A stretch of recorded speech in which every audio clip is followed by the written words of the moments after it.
Back in 2002, a miserable no-life named Andy Jarris saw a movie called Star Wars. It changed his life forever. That got me into movie making, right? So I got this Lego thing. We made little movies with webcams and claymation-ness. And eventually that just kind of evolved into what we have today, which is 65.5 million times, roughly, more awesome than what we used to do. Like Juan, the ferret in a shoebox. He took the next logical step and moved into claymation. There he made his first full-length feature entitled Jedi Dogs. The film is widely noted to be absolutely horrible, but actually quite awesome. This is a crude first attempt at filmmaking for the young Andy Jarris and will become a springboard later on as he moves into much more daring projects. The next project, which came out roughly a year later, was entitled Operation Elimination. This time he had moved on to actually using real live actors and an absolutely horrible video camera. He used crude editing software and made crude explosions with that crude editing software. The film had a brief debut on the television screens of Andy Jarris. The film was then widely distributed in China, where it touched the hearts and minds of many Chinese children. 3 months later, those children were dead. They were killed by the subliminal messages layered in between the frames of Operation Elimination. I got started with Andyfilms in 2003 with a short called Operation Elimination that aired in 2004. That was back when we still used, plastic revolvers and wore old Navy sleeveless shirts. When I first saw the special effects for Operation Elimination, I was like, oh my gosh, that's awesome! But now I'm kind of like, what? He shoots the gun, the whole screen flashes, and the sound is like... This is when Andyfilms got the attention of one Jet.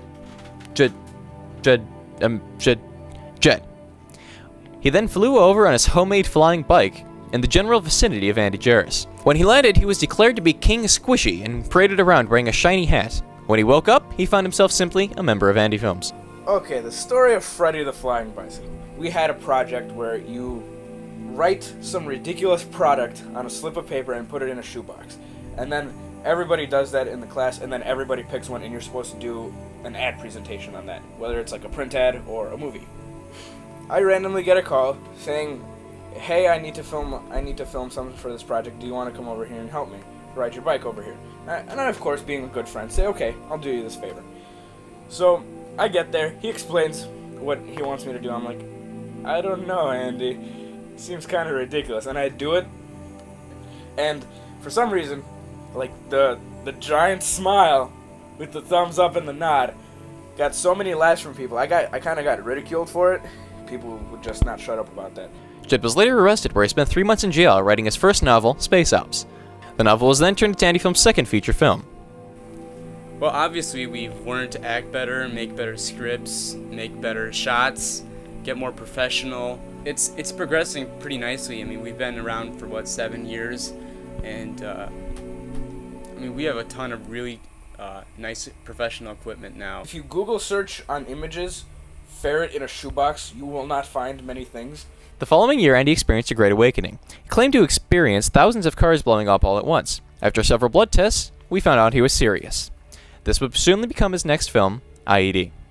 There was just IED in general, our first full-length movie of like 20 minutes. That was a lot of fun, especially to be able to watch it with other people watching it and just hearing them all clapping at the end of the show.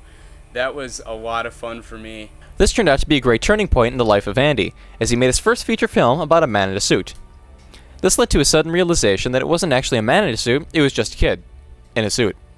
The following year, the Andyfilms gods presented him with a script entitled IED2. This is around when Andy decided not to trust the Andyfilms gods, as it was determined that the IED2 script was absolute crap. Andyfilms member Brian Hamilton elected to rewrite the script. However, upon turning in his final copy, it was discovered that it was just 20 blank pages. Yes. After the failed IED2 attempt, a devastating blow hit Andyfilms. Forrest Knox, great actor and friend, died. No, wait. He just moved to California. Forrest, well, that just kind of speaks for itself right there. Forrest Knox generally is known around these parts to be a little emotionally unstable. What's Forrest's best moment? Forrest Knox easily was the most... I don't know how to even answer that. And there Forrest is, just kind of crying. And after the other failed movie-turned-series-turned-movie, Snipe, people began to lose hope. It was at this point that Andy, struggling with poverty and homelessness, decided he needed to make a movie, and fast. So he decided to make Sandstone, his first 45-minute feature-length film, which is still in progress today. And it could use your money. Big time.